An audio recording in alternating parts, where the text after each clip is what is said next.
Assalamualaikum warahmatullahi wabarakatuh. Halo guys, kami dari kelompok 9 akan mempresentasikan hasil diskusi kami yang berjudul Pembelajaran bermakna Meaningful Learning dalam pembelajaran bahasa Indonesia. Saya Faizah Mawaddah dengan NIM A1D1222137 dan teman saya Intan Raini dengan NIM A1D1222143. Selamat menyaksikan. Apa sih pengertian pembelajaran bermakna atau meaningful learning dalam konteks pembelajaran bahasa Indonesia? Mengacu pada suatu proses belajar yang melibatkan pengaitan informasi baru dengan konsep-konsep relevan yang terdapat dalam struktur kognitif seseorang. Dalam proses ini, informasi baru dikaitkan dengan pengetahuan, fakta-fakta, dan pengalaman yang pernah dialami individu, sehingga memungkinkan pengembangan pemahaman yang lebih dalam dan lebih permanen.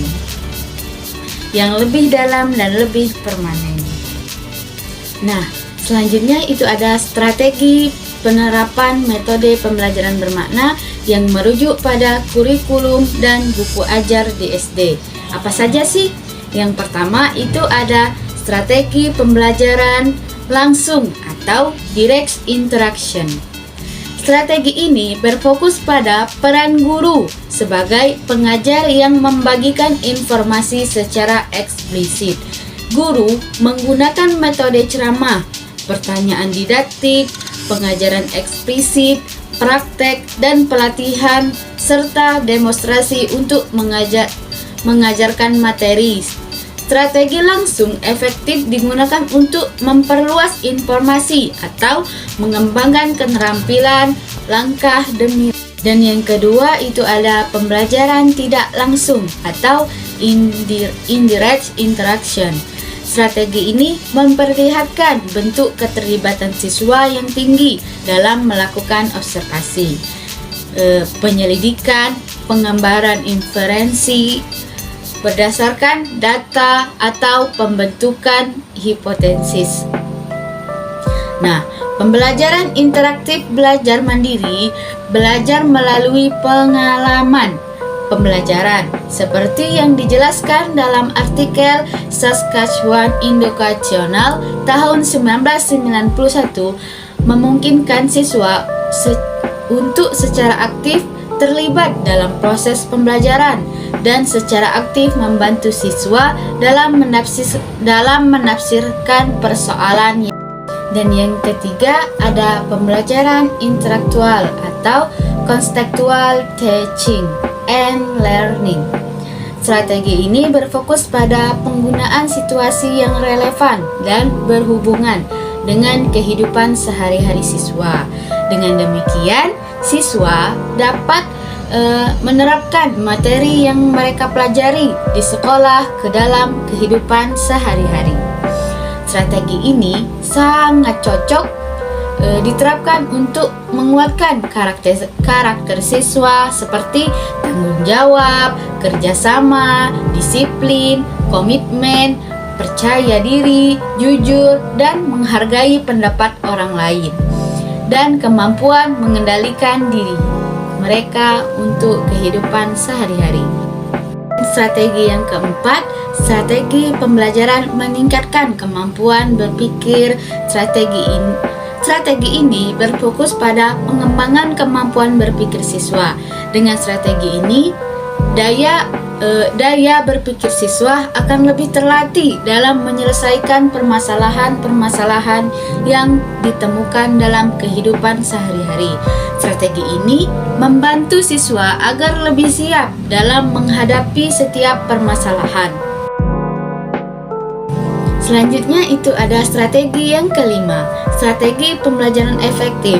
Strategi ini menekankan pada pembentukan sikap yang positif kepada siswa dengan cara menghadapkan mereka pada situasi yang memungkinkan mereka membuat keputusan berdasarkan nilai-nilai yang dianggapnya baik.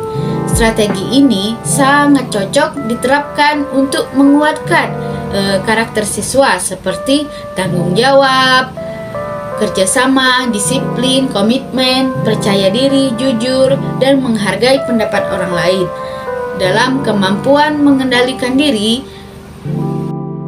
Nah, strategi yang keenam adalah strategi pembelajaran inquiry. Strategi ini memungkinkan siswa memiliki peran aktif dalam menemukan jawaban diri sendiri. Berbeda dengan strategi pembelajaran expository, dalam strategi pembelajaran inquiry, siswa memiliki kesempatan untuk secara aktif terlibat dalam proses pembelajaran dan secara aktif membantu siswa dalam menafsirkan persoalan yang nyata. Strategi yang ketujuh adalah strategi pembelajaran berbasis konteks. Strategi ini menggunakan konteks atau permasalahan realistik sebagai titik awal pembelajaran matematika. Dengan demikian, siswa segera terlibat dalam pembelajaran secara bermakna. Strategi ini sangat cocok diterapkan untuk menguatkan karakter siswa seperti tanggung jawab, disiplin, percaya diri, menghargai orang lain, dan sebagainya. Strategi yang kedelapan, pembelajaran berbasis kerja kelompok. Strategi ini memungkinkan siswa dalam kelompok untuk menyelesaikan permasalahan. Dengan demikian, siswa dapat membangun kemampuan. Dan strategi selanjutnya, strategi pembelajaran berbasis refleksi. Strategi ini memungkinkan siswa secara aktif terlihat dalam proses pembelajaran dan secara aktif membantu siswa dalam menafsirkan persoalan yang nyata. Dan strategi yang ke-10, pembelajaran berbasis penggunaan media. Strategi ini memungkinkan guru menggunakan berbagai media seperti video, gambar, atau aplikasi untuk memperjelas materi pembelajaran. Yang kedua yaitu jenis-jenis metode pembelajaran bermakna. Yang pertama yaitu metode pembelajaran peta konsep. Metode ini melibatkan cara berpikir secara runtut, di mana guru menjelaskan materi mulai dari akar permasalahan, proses terjadinya, hingga cara penyelesaiannya. Tujuannya adalah untuk membantu siswa memahami materi secara konseptual dan meningkatkan daya analisis serta berpikir kritis. Yang kedua yaitu metode pembelajaran Advanced Organizer. Metode ini melibatkan penggunaan Advanced Organizer yang mengarahkan siswa ke materi yang akan dipelajari dan membantu mereka mengingat kembali informasi yang berkaitan. Tujuannya adalah untuk membantu siswa menanamkan pengetahuan baru dengan cara mengaitkan materi sebelumnya dengan materi yang akan dipelajari. Yang ketiga yaitu metode pembelajaran kontekstual.